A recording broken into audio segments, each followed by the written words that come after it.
Hello! Welcome to my channel. I feel so fucking weird because my partner is on the other side of the phone.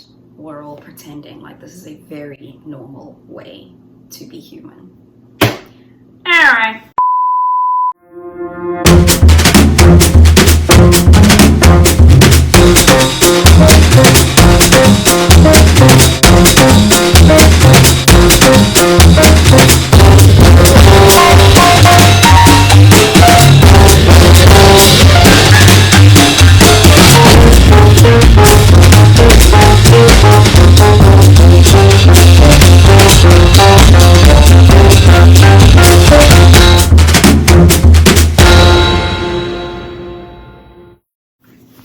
So I'm doing a book haul today. These are all the books that I've picked up. So I guess let's get into it. I'll start by saying I really don't like book hauls just because book hauls are about like the books that you bought, not the books that you read. And books are pretty useless if you're not actually gonna like fucking read them. But the reason I'm doing a book haul is because all of these books are related to my work, so come hell or high water, I probably am gonna have to read them. Yeah. So the first book I got, and like I'm most intellectually excited about this one, it's called Poor Things, How Those With Money Depict Those Without It by Lennard J. Davis. And I'm excited about this one because just as a reminder, I'm doing my PhD in African literature and masculinity, more specifically Southern African literature and masculinity. And the one thing that, you have to keep in mind is because of how underdeveloped just the whole African continent was by Europe, and that was an argument made by Walter Rodney. Anyway, he made that argument, and I completely believe it. And so anyone who's interested in doing like Africa anything, especially like African literature, you kind of do have to be aware of the class dynamic. And then secondly, South Africa is like the most unequal country in the world. And within the category of Southern Africa, South Africa does have like the biggest literary output. And so you can't think about South African literature without thinking about poverty and how poverty is depicted. And that's why I'm interested in this book. Yeah, like I've just literally never thought about what it would mean to depict people who have less wealth privilege. So I'm very excited about this. Next one up is The Other Zulus, The Spread of Cultural Ethnicity in Colonial South Africa by Michael R. Mahoney. This one, it really is like square, like work. Not that I'm not interested, but understanding like the Zulu ethnicity, both within South Africa and like outside of the world.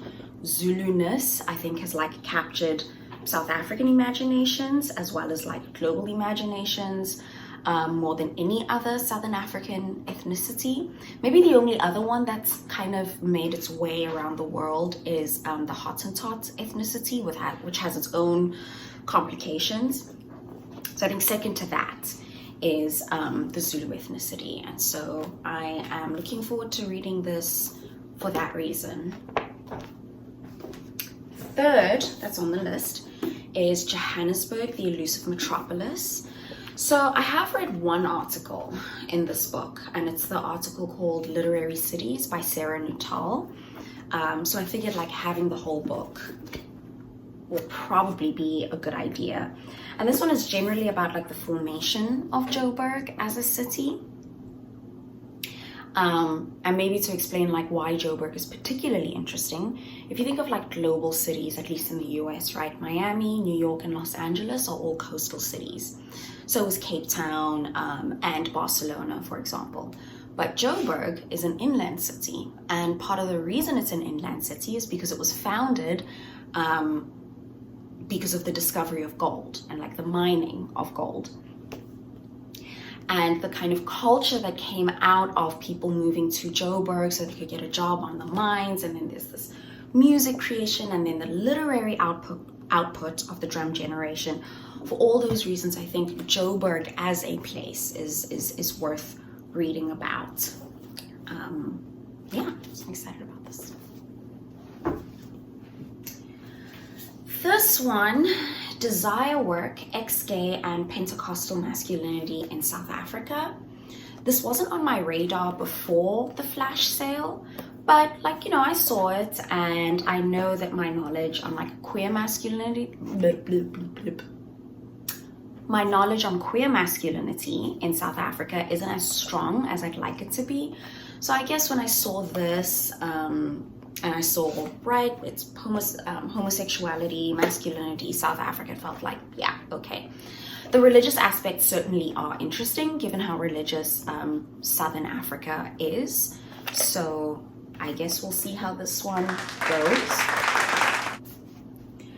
And then these last two are, I think, the ones I'm like most excited about, most personally excited about and interested to read. So this one is called When Monsters Speak, and it is a Susan Stryker reader. So Susan Stryker is a historian. I don't know what kind of history she does. I just know that I recognized her name. If you've seen the documentary Disclosure, I think that Laverne Cox both, like she's essentially like the brainchild behind it in that documentary. And so that's where I knew the name from. So I guess when I saw this, and it's kind of a collection of her work over time, I don't know, I was really interested to read it because I really appreciated her contribution to the I appreciated her contribution to the Disclosure documentary. And then last, but certainly not least, is I Heart My Selfie.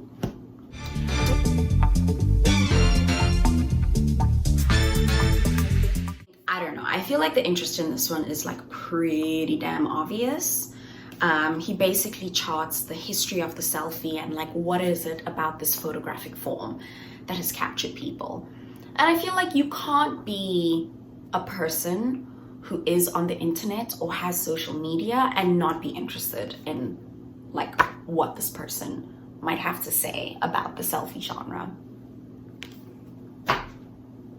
So that's it, y'all. That was my book haul. I've always really liked Duke Press scholarship, just because I think they're a little bit more interested in scholarship that strikes the right balance between kind of having like, right, the scholarly figure, but also have an interesting edge. Do you know what I mean? It doesn't feel like square scholarship that is just boring and like, you know, just regurgitating a dissertation.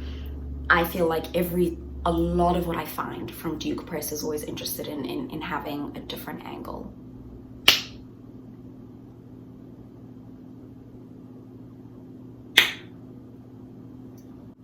But yeah, that was the book haul. Thank you so much for watching. Like, comment, subscribe. I know you didn't hear anything I said, but seriously, I'm not trying to have a real job, so help a girl out.